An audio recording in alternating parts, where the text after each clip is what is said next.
Caballero, con ustedes el honorable señor Jorge Llanareas, conferencista de esta mañana. Muy buenos días a todos y a todas. Su Excelencia Salvador Sánchez, viceministro de la Presidencia, honorable diputado Luis Eduardo Quirós, vicepresidente de la Asamblea Nacional, honorable señor Erasmo Elías Muñoz Marín, director del Registro Público, honorables diputados de la Asamblea Nacional, honorables magistrados del Tribunal de Cuentas, honorable señor Rafael Pino Pinto, gobernador de la provincia de Panamá, autoridades nacionales, señores miembros del comité organizador de la conmemoración del bicentenario del nacimiento de Justo Arosemena, señores miembros de la Comisión del Bicentenario del Natalicio del Dr. Justo Arosemena, señores miembros de la Comisión Codificadora para la elaboración del Código Procesal Constitucional y del Código Procesal Contencioso Administrativo, señores de los medios de comunicación, conciudadanos todos. Nació español y murió colombiano. Fue el panameño más notable de su época y su causa de toda la vida fue lograr la autonomía política de los panameños. Hoy hablaremos de ese hombre extraordinario que fue Justo Arosemena y por las razones que explicaré más adelante, nos limitaremos al joven Justo Arosemena. En el periodo de los años 1840-1841. Estamos reunidos aquí en el marco de las actividades del Bicentenario de Justo Arosemena, pero cabe la pregunta, ¿por qué hoy? ¿Por qué no podría haber sido otro día cualquiera, la próxima semana, el mes pasado? Es hoy una fecha cualquiera. El 8 de junio es una fecha muy especial en el calendario de la nacionalidad panameña, que mucho me temo no se enseña en las escuelas. La ocasión es la celebración del aniversario número 177 de la Constitución Política de la Primera República Panameña. En esta conferencia explicaré cómo están ligados estos dos temas, Justo Arosemena y la Constitución Política de 1841, y trataré de ir armando un rompecabezas con las piezas de la biografía y la obra de Justo y la historia política y constitucional de Panamá. El propósito que me anima es hacerle un espacio al constitucionalismo arosemeniano en el mundo actual. Antes de entrar en materia, quiero agradecer de una manera especial el trabajo que con esmero y dedicación han puesto Marta Castillero y Fabio Castillo, que son la parte más visible del equipo de la Presidencia de la República, que ha sido dedicado a apoyar las actividades de la comisión. Mucho de lo que ustedes ven aquí se debe en buena medida al trabajo invisible de estos conciudadanos. Quiero hacer un reconocimiento expreso también al señor ministro Álvaro Alemán y al señor viceministro Salvador Sánchez González por la confianza depositada en los miembros de la Comisión del Bicentenario, de la que me honro en formar parte, junto a unos muy distinguidos colegas cuyos aportes a la vida pública, a la academia, a las ciencias y a la cultura panameña están fuera de toda duda y son de extraordinaria importancia hoy y serán acrisolados por las generaciones venideras. No sé si deba agradecerle al doctor Carlos Guevara Mann, quien fue el que tuvo la idea de proponerme para dictar esta conferencia.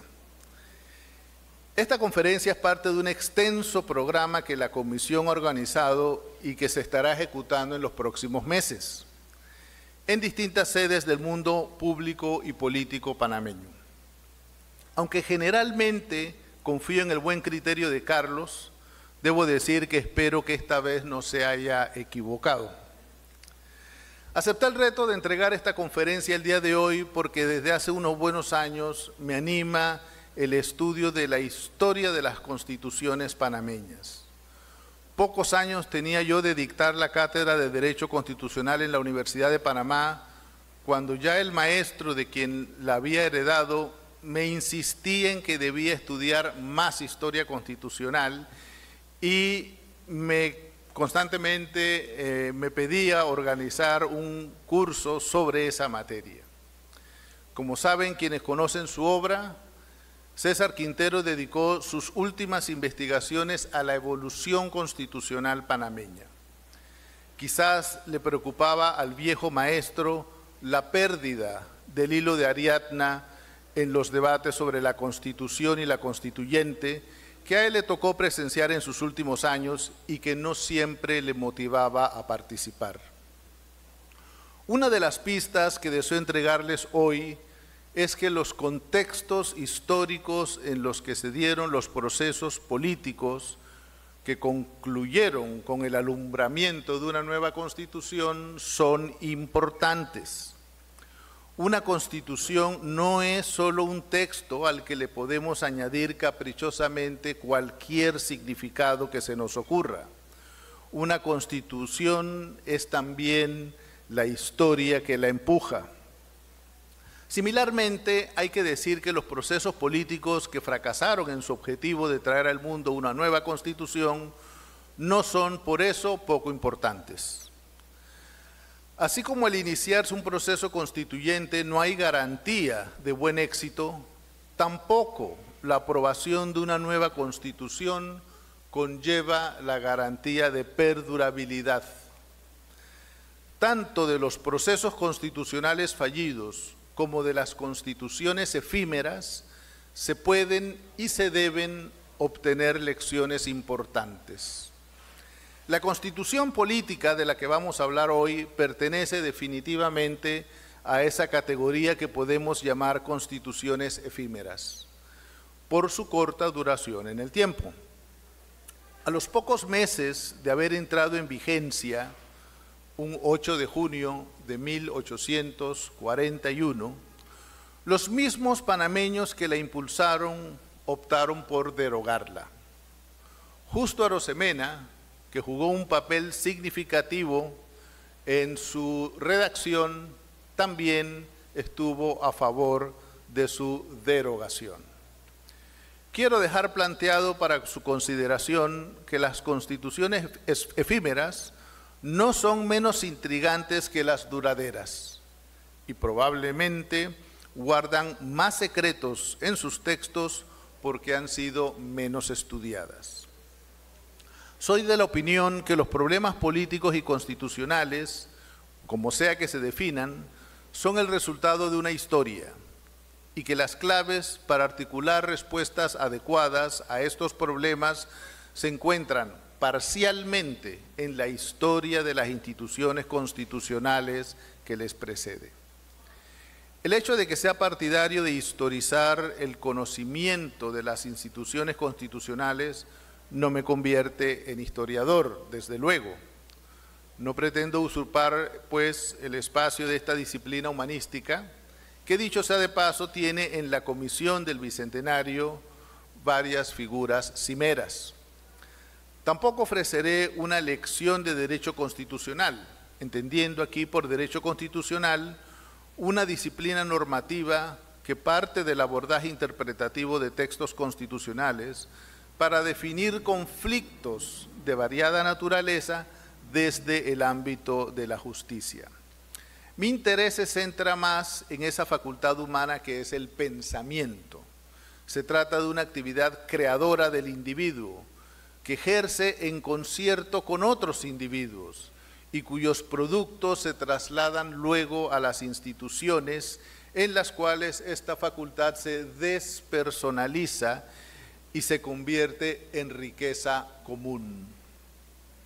En este sentido, quiero dejar expresado este sencillo planteamiento. Las fortalezas de las constituciones panameñas, tanto en el siglo XIX como en el XX, le deben alguna cosa importante a la mente de Justo Arosemena. Un comienzo brillante, sin lugar a dudas. No quiero incluir de manera automática al siglo XXI como territorio de la sombra que proyecta la figura del ilustre patricio. El siglo XXI es muy joven aún, como para hacer un juicio, y en el pequeño tramo recorrido, sus avatares nos muestran con mucha frecuencia confusión y frivolidad. Es mejor quizás reconocer que vivimos entre la ansiedad permanente que provoca la sucesión interminable de retos que se nos cruzan con poca o ninguna previsión y los enigmas que han reemplazado la comodidad de los puntos cardinales con que solían contar nuestros padres. Hoy pues los invito a que recorran conmigo este episodio de la historia del pensamiento y miremos a través de él cómo el pensamiento se hace historia. Para cerrar este introito, advierto que mi intervención está dividida claramente en 3 secciones, no necesariamente del mismo tamaño. En la primera me referiré al joven Justo Arosemena y a su contexto histórico.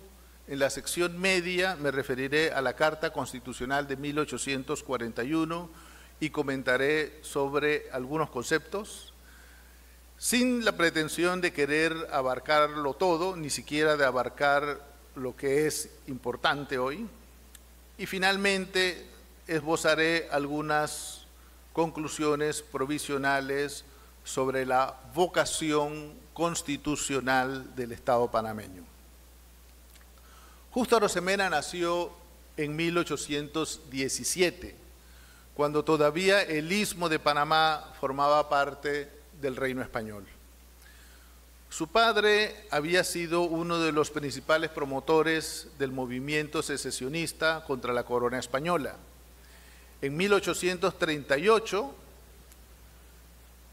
el joven Justo completó sus estudios de jurisprudencia en Bogotá. Llevó a cabo la práctica profesional que correspondía para recibirse como abogado y en 1939 obtuvo el título en Derecho, como doctor en Derecho.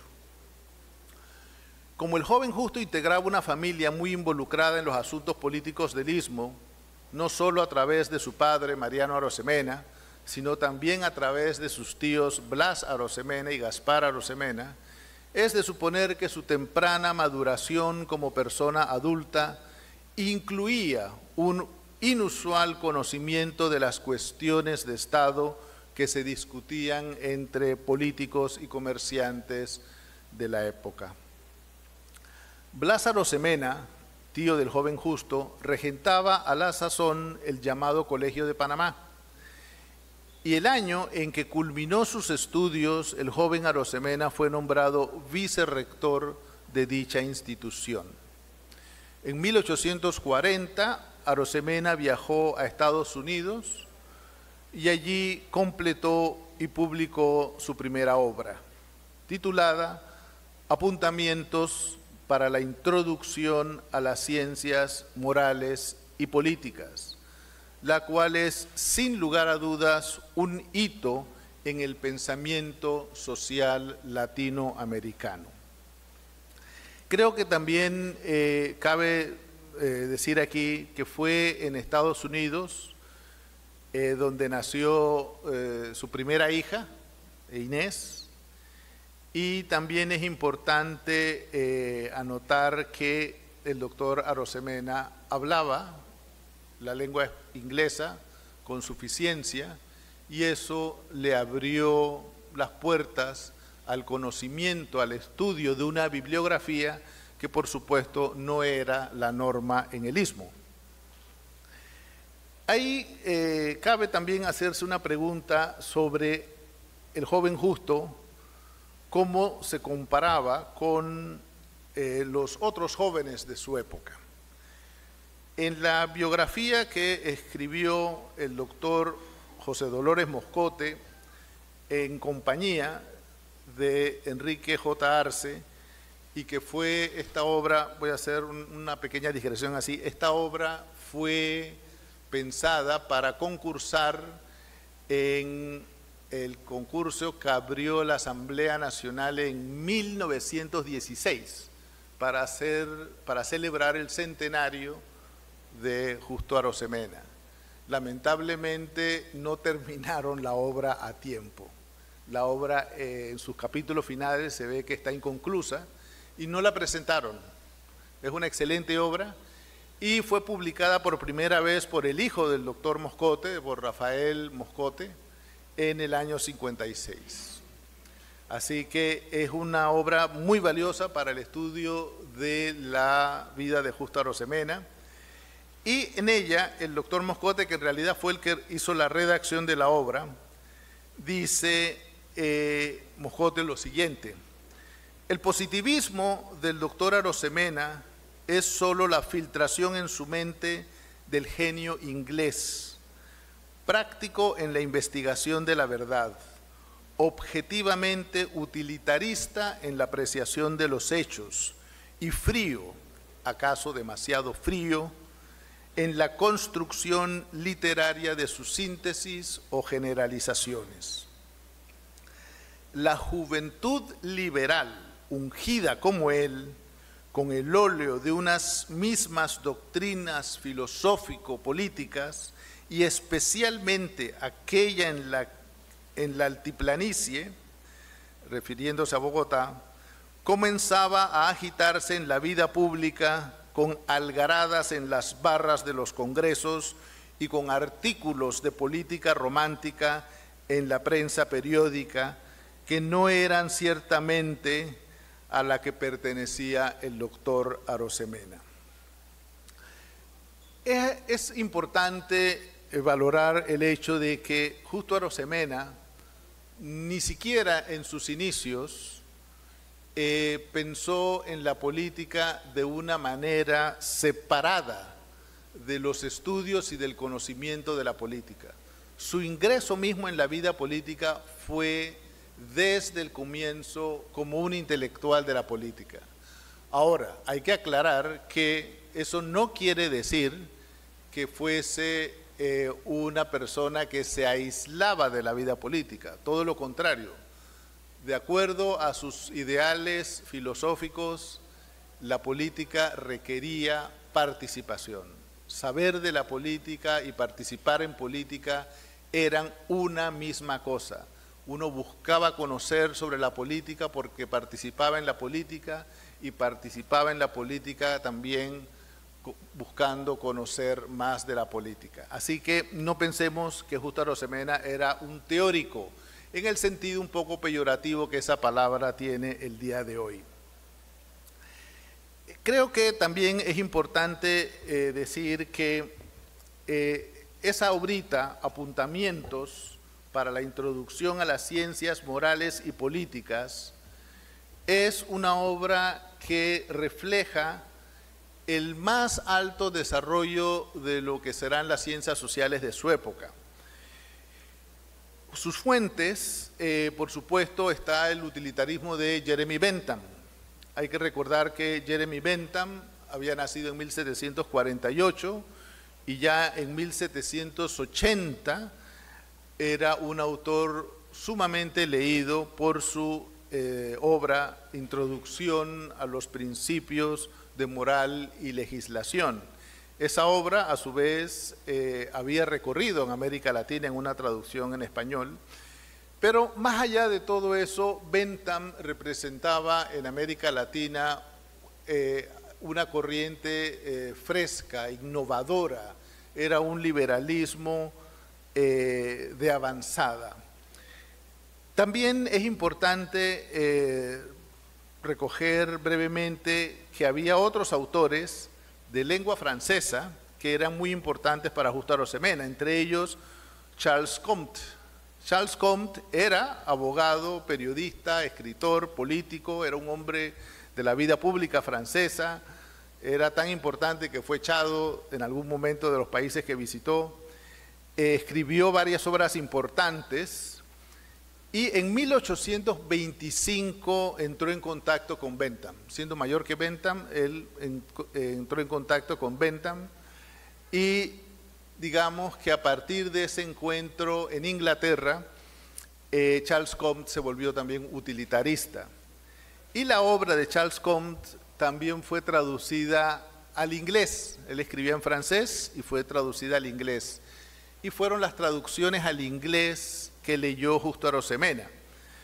Hay que recordar que él leía inglés, mas no leía francés, de manera que cuando se hace la referencia al influjo de autores franceses como Benjamin Constant, no hay que pensar que él leía directamente del francés, él estaba leyendo las traducciones al inglés de autores que eran populares, eran importantes en su época.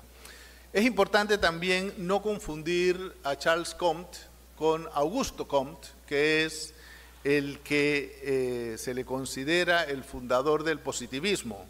Como cuestión de hecho, la obra de Comte en alguna medida es concomitante e incluso posterior a la de Justo Arosemena. Y no está de más recordar que Ricaurte Soler, en sus análisis sobre la obra de Justo Arosemena, también decía que Justo Arosemena había desarrollado un positivismo autóctono. Es decir, él seguía los postulados de la filosofía de Bentham, pero llevaba esos postulados más allá, llevaba esos postulados a una elaboración conceptual que son paralelos a los de la filosofía positivista de Augusto Comte. En su obra Apuntamientos nosotros vamos a encontrar una serie de precisiones que son muy importantes en el pensamiento de don Justo a lo largo de su vida. En primer lugar, su insistencia en que cuando se trata de las ciencias morales y políticas debemos enfocarnos en los hechos. Justo Arosemena no creía que uno podía desarrollar un sistema sobre moral y política a partir de ideas o principios que no tenían ningún piso terrenal. Entonces, esa necesidad de insistir en cuáles eran los hechos de la sociedad es de vital importancia. Él incluso llamó a esta ciencia factología. El joven Justo era muy creativo con los nombres, así que él habló directamente de factología como una manera de identificar lo que es su método, es decir, enfocarse en los hechos y no pensar que las ideas nos van a dar la clave para entender alguna cosa. También en la misma obra hay hay una parte que él se refiere a las acciones. Él piensa que en la política, así como hay que entender los hechos, hay que enfocarse en cuáles son las acciones que se siguen de esos hechos. Es decir, no se trata de recomendaciones de principio, se trata de cuáles son las acciones que van a tener los resultados que uno espera. En esa obra hay un capítulo completo dedicado al concepto del contrato social. El capítulo se llama El Estado Social y como ustedes se pueden suponer, en ese capítulo él va a criticar las ideas de Rousseau. Dice Justo Arosemena en esa obra: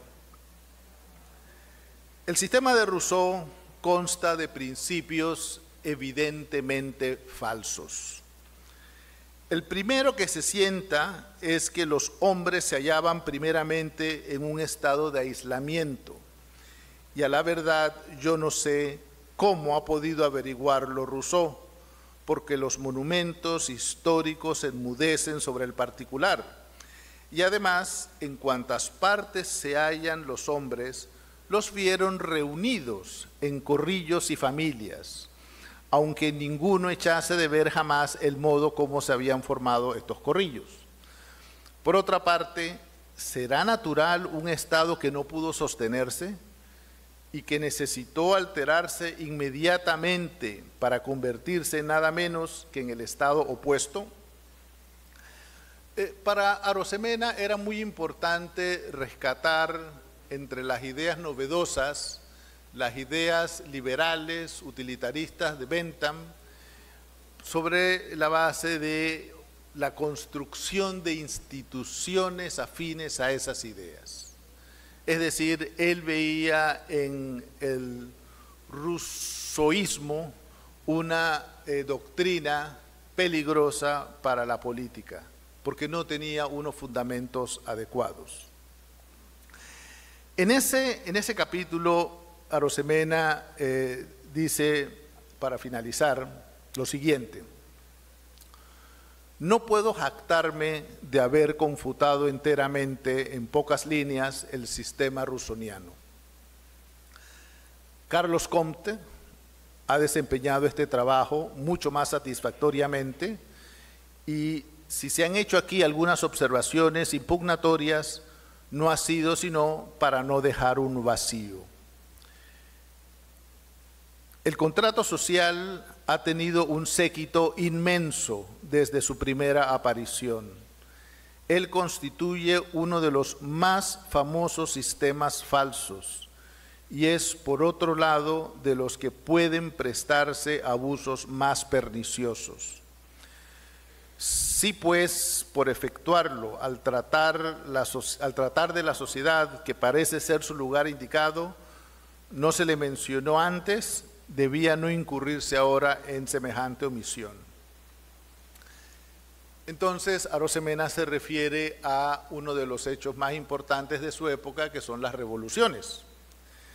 Dice, quizás las revoluciones en estos últimos tiempos han mudado el aspecto político de varias naciones, sometiéndolas a un régimen más liberal que el innecesariamente restringido a que estaban sujetas.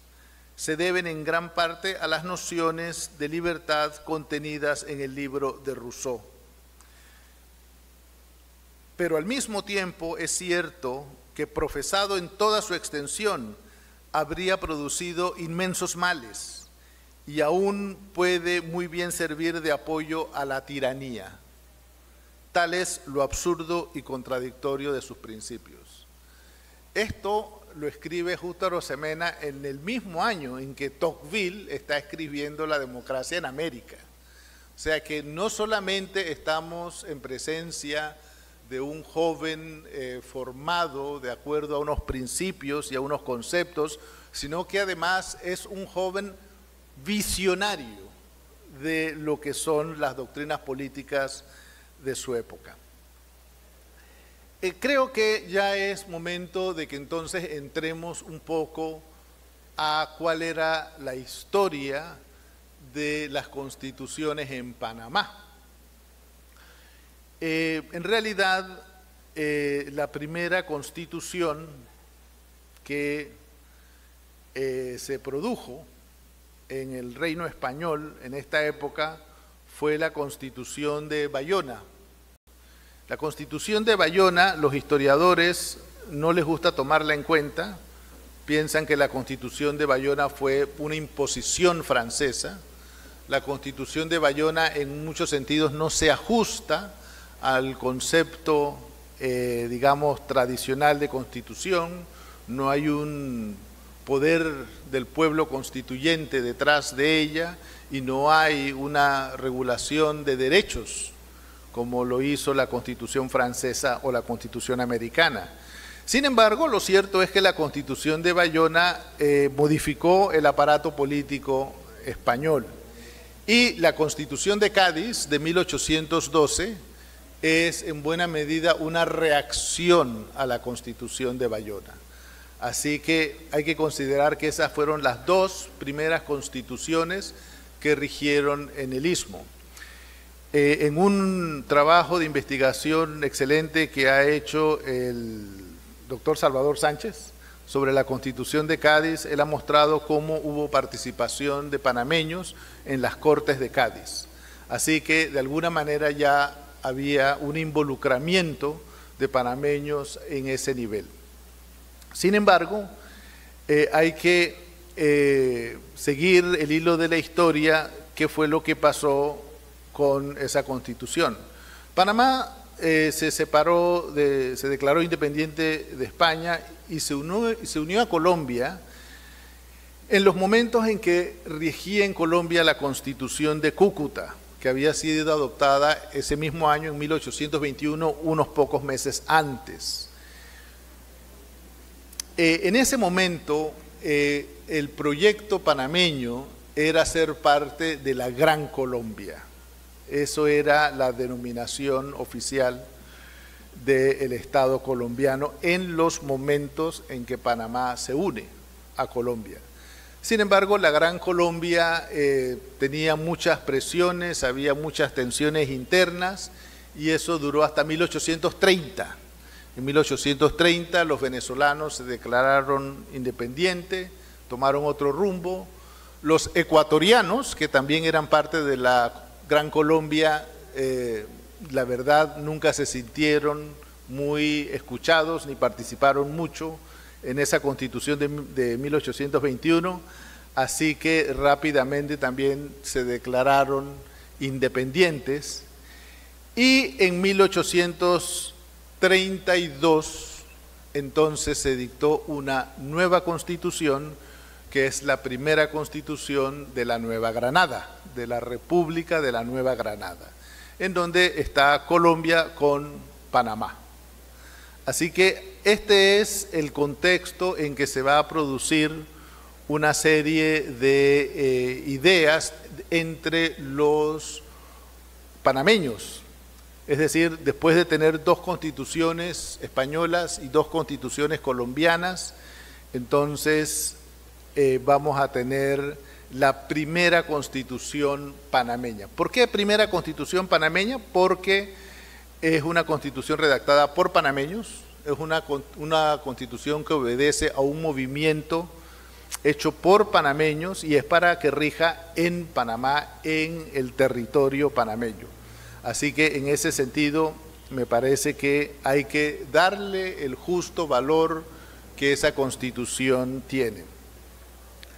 Es importante también que veamos en esta constitución un episodio de una historia más larga en la lucha por la autonomía política de la nación. Creo que es muy sabido la constitución del Estado federal, la aportación que hizo Justo Arosemena como hombre político, como intelectual, como hombre también práctico al Estado federal, pero ese es un episodio posterior, ese es un episodio que va a ocurrir 14 años después. Pienso que la escuela para haber logrado esos buenos resultados en 1855, la escuela fue la de la Constitución de 1840, justamente. También hay algunas fechas básicas que recordar sobre el movimiento de 1840. En realidad, la independencia se decretó el 18 de noviembre de 1840. Esa independencia de Colombia se hizo sobre una base, decía una declaración original, provisional, hasta que Colombia adoptara un sistema federal, una declaración un poco extraña, pero así decía, era una independencia provisional. También hay que tomar en cuenta que en ese movimiento, el joven Justo Arosemena, que estamos hablando de una persona de 23 años, era el secretario de la convención. Cuando fue nombrado por la convención Tomás Herrera como presidente del Estado del Istmo, una de las primeras acciones de Tomás Herrera fue nombrar a José Agustín Arango de secretario de la constituyente. Por eso es que los documentos los firma José Agustín Arango al final, pero en realidad quien había estado fungiendo como secretario y quien de todas maneras fungió como una especie de asesor legal, era el hombre que redactaba los documentos, era el hombre que manejaba el aspecto práctico de esa nueva República Panameña, fue Justo Arosemena. También hay que considerar que el decreto que llamó a la constituyente es del 14 de diciembre, es decir, menos de un mes de declarada la independencia, se convocó a una constituyente. La primera constituyente panameña se reunió por primera vez el 1 de marzo de 1841. Se reunieron por 5 meses y decidieron aprobar la nueva Constitución el 8 de junio de 1841. Lamentablemente, todo esto había ocurrido en un ambiente más generalizado de inestabilidad en Colombia, que es conocido como la Guerra de los Supremos.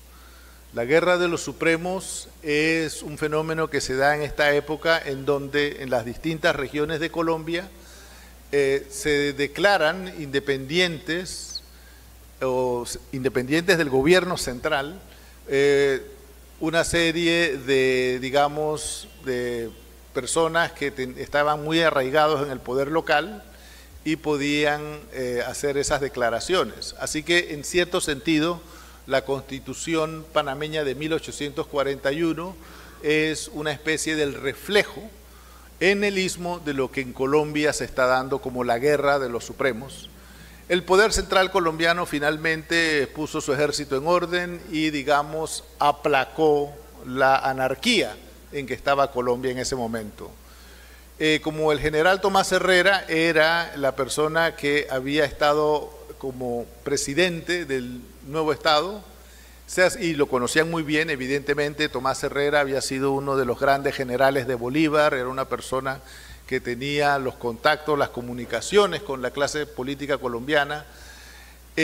A Tomás Herrera se le acercaron y le dijeron: estamos listos para invadir Panamá. Así que, como quien dice, compañero, prepárese. Si usted quiere ser independiente, tiene que ganarse la independencia por medio de la guerra. ¿Qué piensan ustedes que hizo Justo Arosemena en ese contexto? Bueno, en ese contexto Justo Arosemena se convirtió en capitán. Estaba listo para defender la patria en el campo de batalla. No puede haber duda alguna de que Justo Arosemena tenía muy claro, muy profundo su sentido patriótico, al punto de que si hay que ir a la guerra para defender el nuevo Estado, el hombre estaba listo para hacerlo.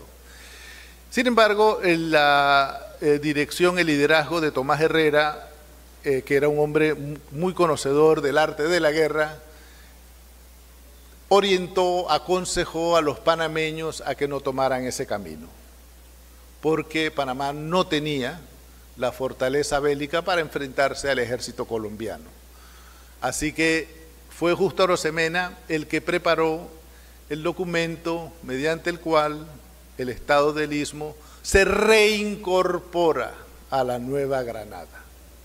Y obviamente esa reincorporación de Panamá a la Nueva Granada es todavía sobre una base incierta, porque era muy claro que los panameños aspiraban a tener una autonomía política dentro del esquema colombiano, pero eso no se logró de la noche a la mañana, eso no se logró en una conversación de meses, eso tardó cerca de unos 15 años en que se hiciera efectivo con el Estado Federal y la Constitución del Estado Federal de 1855. ¿Cuál es, en este contexto, la enseñanza que nos deja la Constitución de 1841? Me parece que hay muchas maneras de abordar los frutos de la Constitución de 1841, pero uno que a mí me interesa recalcar es la necesidad del consenso político y social. No se puede tener una constitución sobre la base de la pura fuerza. No se puede tener una constitución sobre la base de la pura manipulación, porque al final esos productos no llegan a buen puerto. Y esa necesidad de negociar fue la que invitó a los panameños de 1841 a entender que no estaban listos, no tenían todas las cosas que necesitaban para tener un Estado propio, y decidieron pues volver a ser parte de Colombia, de la Nueva Granada concretamente.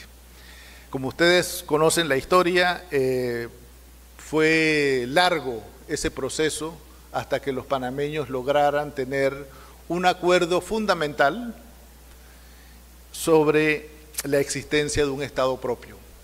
Eso tomó hasta el siglo XIX, hasta el siglo XX, y don Justo no llegó a verlo en vida. Eso es el sueño más caro de Justo Arosemena, la autonomía política del Istmo, que él en su momento valoró de distintas maneras. En su momento él pensó que era lo más conveniente para Panamá ser parte de un Estado federal colombiano, pero efectivamente eso también fue un proyecto que tuvo una duración no tan corta, fue unos 30 años que duró el Estado federal, pero finalmente también vino a menos. Creo que es muy importante que nosotros veamos en la vida y las obras y las instituciones que promovió Justo Arosemena un ejemplo de lo que es el civismo, un ejemplo de lo que es la educación política. La educación política no es mala, la educación política no es acerca de mentir y manipular, la educación política es acerca de entender que nuestro mejor futuro es un futuro en el cual podemos todos ejercer nuestras libertades, ejercer nuestros derechos, y lo único que puede garantizar ese ejercicio es tener un Estado propio, un Estado que se fundamente en un gran consenso de todos los panameños. Como me advirtieron que va a haber un espacio de preguntas y respuestas, yo voy a parar aquí y escuchar los comentarios que ustedes puedan tener. Muchas gracias. Sobre la Constitución de Alsuru, que consiguió el apoyo de los Fábregas y de los Ovaldía, que le habían quitado a José Domingo Espinar Aranda y que lo habían deportado del Istmo. La Constitución de Alsuru de junio de 1831, que es la primera constitución panameña, o del Istmo, aunque Alsuru era venezolano.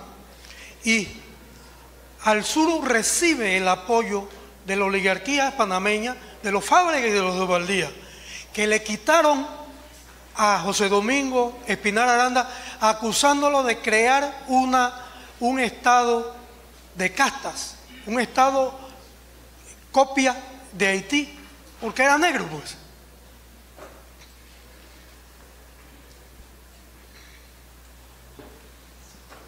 ¿Alguna otra pregunta? Para al final el señor Yanarreas contestará cada una de sus inquietudes. Por favor, recíbase levantar la mano. Gracias. Muchísimas gracias, Jorge, Gracias.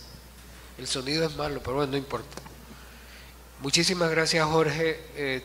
Mientras hablabas, pensaba, sin internet, con tan poca gente, sin carreteras, no había avión, no había carro. O sea, ¿cómo se podían hacer todas estas cuestiones? No había luz, no había electricidad. Bueno, luz sí. No había internet. O sea, ¿cómo podía trabajar? Y era también muy poca gente, y entiendo que las personas escolarizadas también eran muy pocas. ¿Cómo crear un discurso constitucional que súper revolucionario para la época, incluso ejemplo para otros países con tantas precariedades. Tengo una curiosidad, de repente no es tan constitucional lo que estoy preguntando. ¿Alguna otra consulta? Señor Llanas. Muchas gracias a Lisímaco y a Rafael por sus comentarios. Hay una cosa que el doctor Quintero enseñaba en sus cursos de Derecho Constitucional, y es que uno nunca debe pensar que porque se tiene una constitución se trata de una constitución democrática. Las constituciones no necesariamente son democráticas. Así que yo ampliaría el mismo concepto a la política. El hecho de que hagamos política no quiere decir que es política democrática tampoco. Así que en el tema de las cosas extrañas que ocurren con las constituciones, yo quiero recordarles qué fue lo que pasó con la Constitución de Bayona y en cierta medida con la Constitución de Cádiz. Y es que los franceses eran un poder revolucionario en Francia. Los franceses conquistaron, la burguesía francesa conquistó el poder arrebatándoselo a los nobles. Y fue a través de lucha, a través de sangre, a través de mucha violencia. Y cuando esos mismos revolucionarios españoles llegan a España, ¿con quién creen ustedes que ellos negocian para hacer la Constitución de Bayona? Justamente con los nobles.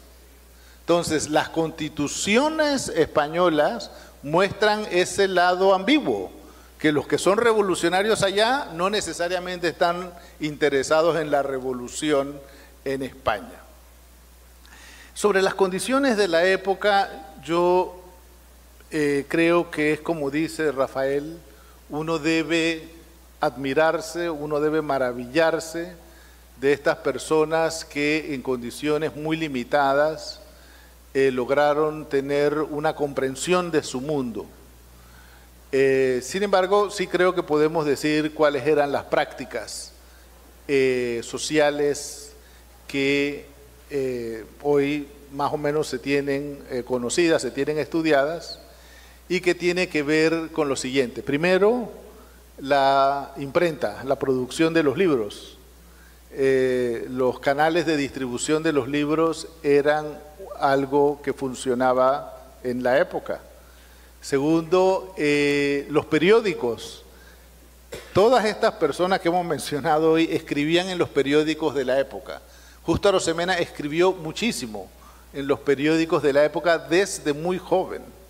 Es decir, el escribir no era un acto de perfección después de pensarlo bien durante 20 años. El escribir era lo que uno hacía todos los días y era algo que estaba al alcance de los demás ciudadanos.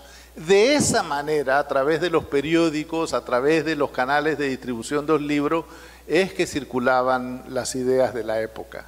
Y por eso es que es importante entender que el uso de un idioma extranjero se convierte en una ventana al mundo, que era lo que tenía Justo Arosemena, que Justo Arosemena leía en inglés.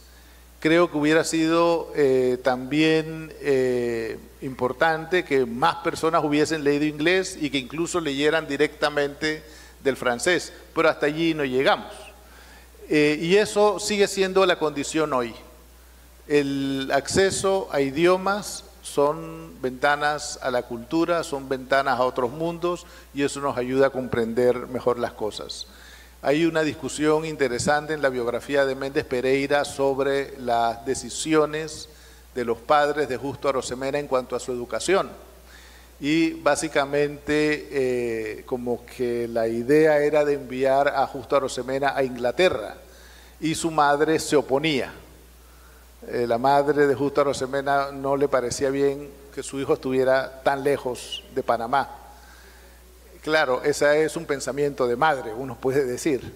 Pero al final Justo Arosemena se educó en Bogotá, y en Bogotá tuvo acceso pues a esta literatura, a estas fuentes que marcaron su comprensión, marcaron ciertos debates en el Istmo, marcaron la Constitución panameña, y es un poco eso lo que todavía, pienso yo, estamos aprendiendo, estamos masticando como país, qué es lo que significa una Constitución, cuál es el compromiso público, político, cívico de ciudadano cuando hablamos de tener una Constitución.